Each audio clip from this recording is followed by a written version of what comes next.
All right, hey folks, how's it going? It's Ryan from Thistle Hill Farms. My daughters and I have been extremely busy. What are we today? I think we're the 29th of March, and we turned the heat on the 2nd of March. And you can see what's going on. I'm going to take you just for a real quick tour so that if you're one of our customers, you'll know what to expect when you order your weekly vegetable box. If you happen to be coming to one of the markets that we're going to be attending, you'll have a sneak preview of what we have going on this early in the season.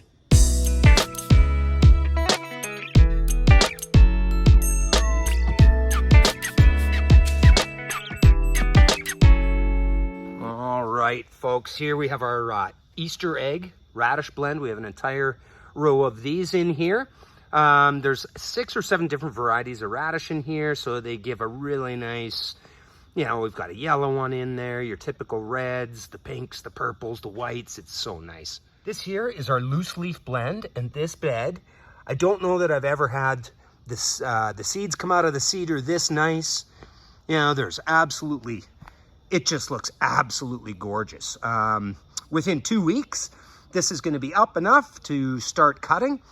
And the last half, I just seeded that out, and I don't know if you can see, but it's already starting to pop up. This bed here is the beets that I started in February at home, and then we transplant these out. You can already see some of them starting to do the beet thing, but these we actually put in for the beet greens. So based on the size of these already, we should be harvesting these probably next week. All right, and our Salanova blend. So there's 8 different types of lettuce in here. These would be about 2 weeks away from harvest, and the next transplants are ready to go in the ground. In this next bed here, we absolutely love arugula. I mean, absolutely love it. So we put a little quarter of a row in, which we will be able to get 3 cuts off of. The week later, I seeded out a blend of 3 different mustard greens, and those are incredible as well. And the last part of this row was spinach that we seeded on, probably about the 9th or 10th of March. So that would have been, 2.5 weeks ago. This is the spinach that we seeded late last year, and it overwintered. And the size of this bed is absolutely gorgeous. We harvested 13 pounds off of this yesterday, and they will be in the vegetable boxes this week. I'm a huge fan of kohlrabi, and they're starting to make their little kohlrabis here. So this year we decided to go with 3 different types of kohlrabi. For the first part of the year, we have 5 varieties altogether, but we have a white variety, we have a green variety, and a purple variety. I started some a little bit early. We transplanted them in here, so we will have 200 kohlrabi within the next 2 to 3 weeks. All right, the last bed in here, folks, spring carrots. So I seeded these quite heavy. It might not show yet, but these have absolutely popped up in the last little while.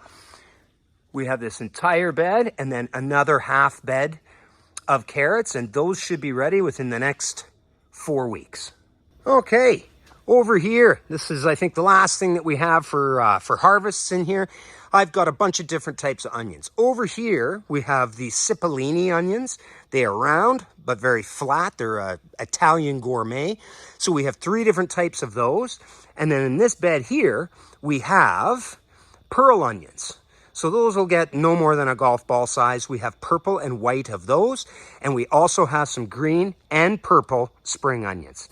So within the next 3 to 4 weeks, you can expect those as well. These trays that you see, they are all seeded out, and they are either still growing in here, they're waiting for all that snow outside to melt so that we can start to play in the field. But we've got 12,000 beets, that are ready to go. I've probably got about 10,000 onions in here. And then we have everything from our herbs seeded out. Riley yesterday was transplanting up our kale. So we have an absolute incredible selection for you folks this year. And I'd like to thank our customers that have been with us all winter. I know that local farmers, small farmers can often be, it's out of sight, out of mind. And if it isn't market season, when it's 20 degrees outside and everybody wants to be out walking around, we can certainly slip out of one's mind. And the convenience of a grocery store, oh, if I got to go there anyway, I might as well get everything. You know, we've got about 60 or 70 really solid customers that every week they'll get what they can from us, and then they'll supplement it with the grocery store. And I want to tell you how much of a difference that makes to a local farmer. My daughters and I are so happy with the type of people that our farm tends to attract, the people that are interested in the no chemical sprays. You know, we do pretty much everything by hand, you know, from seed to transplant to weed. And, you know, if you want food that's been cared about, you have us as an option. Anyway, just a quick sneak peek at what is going on here in the greenhouse, what you can expect. And this Saturday, we're going to be at the Springbrook Market. So thanks a lot. If you guys enjoy following along with farm life and market gardening and gardening in general, go ahead and hit the subscribe button. And if you want to help the channel out, obviously, give it a thumbs up. Thanks a lot. We'll see you guys on the next one. Bye. Oh, here we go. Here's what it looks like in the winter for most of the year, folks. There's what it looks like.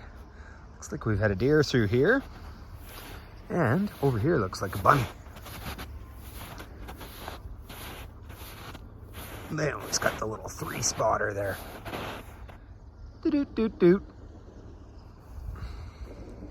Soon it'll be covered in plants. Woohoo!